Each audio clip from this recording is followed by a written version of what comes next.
Hello everyone, welcome to net education plus.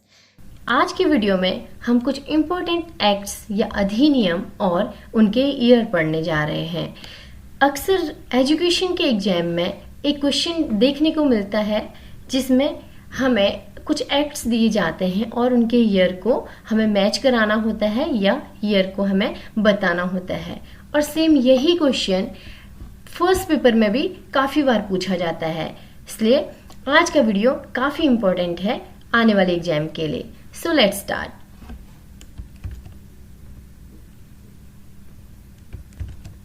First act is national commission women act, राष्ट्रीय महिला आयोग अधिनियम 1990। राष्ट्रीय महिला आयोग अधिनियम आया था 1990 में।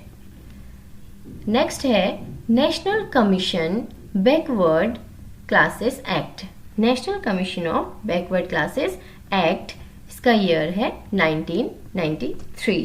राष्ट्रीय पिछड़ा आयोग वर्ग, राष्ट्रीय पिछड़ा आयोग वर्ग अधिनियम 1993।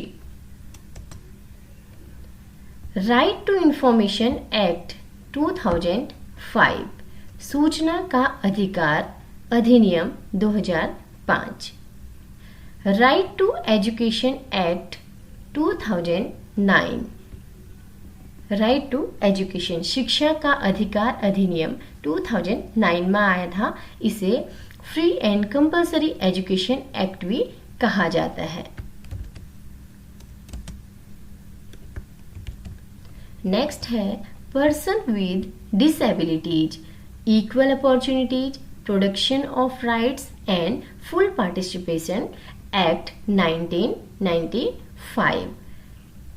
इसे कहा जाता है विकलांगजनों के लिए समान अवसर। पर्सन विद डिसेबिलिटी, जो विकलांग हैं उनके लिए कौन कौन सी समानताएं होनी चाहिए? इक्वल अपॉर्चुनिटीज होनी चाहिए, प्रोटेक्शन ऑफ राइट्स, सारे अधिकार अच्छे होने चाहिए उनके पास, एंड फुल पार्टिसिपेशन, कहीं पे भी पार्टिसिपेट करने का उनको हक होना चाहिए। ये जो एक्ट था वो आया था 1995 में।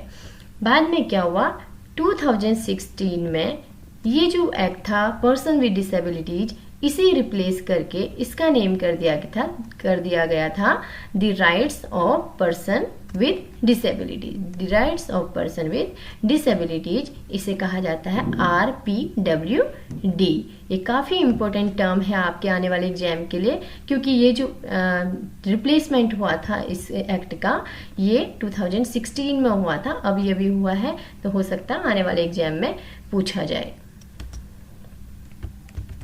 Protection of women from domestic violence, घरेलू हिंसा से स्त्रियों का संरक्षण एक्ट, घरेलू हिंसा से स्त्रियों का संरक्षण एक्ट आया था 2005 में।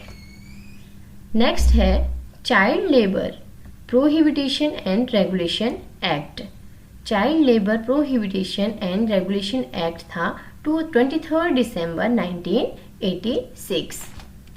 इसे हिंदी में कहा जाता है बाल श्रम निरोध एवं विनियम अधिनियम, इसे कहा जाता है। इसमें चाइल्ड लेबर को रोका जाता है, यहाँ पे बच्चों को लेबरी करवाने से इसको रोका जाता है, बच्चों को मजदूरी करने से रोका जाता है। यह एक्ट आया था 23 दिसंबर 1986 में। नेक्स्ट एक्ट है national trust for welfare of person with disabilities act 1999। निःशक्त व्यक्ति के कल्याण का राष्ट्रीय न्यास अधिनियम, निःशक्त व्यक्ति के कल्याण का राष्ट्रीय न्यास अधिनियम। इसको ये जो एक्ट है, इसको दूसरे तरीके से क्वेश्चन आता है जिसमें पूछा जाता है कि autism, cerebral palsy, mental retardation यानी मंद बुद्धि, मल्टीपल डिसेबिलिटीज यानी बहुआयामी विकलांगता अधिनियम कौन सा है, यानी कौन कौन सी डिसेबिलिटीज हैं इस एक्ट के अंदर शामिल की हुई। वो है ऑटिज्म है, सेरेब्रल पॉलिसी है, मंदबुद्धि और मल्टीपल डिसेबिलिटीज है, जिसमें बहुआयामी विकलांगता जो है इस एक्ट के अंदर आती हैं। अगर इस तरीके का कोई एक्ट पूछा जाए तो आप उसका ईयर बताइए 1999।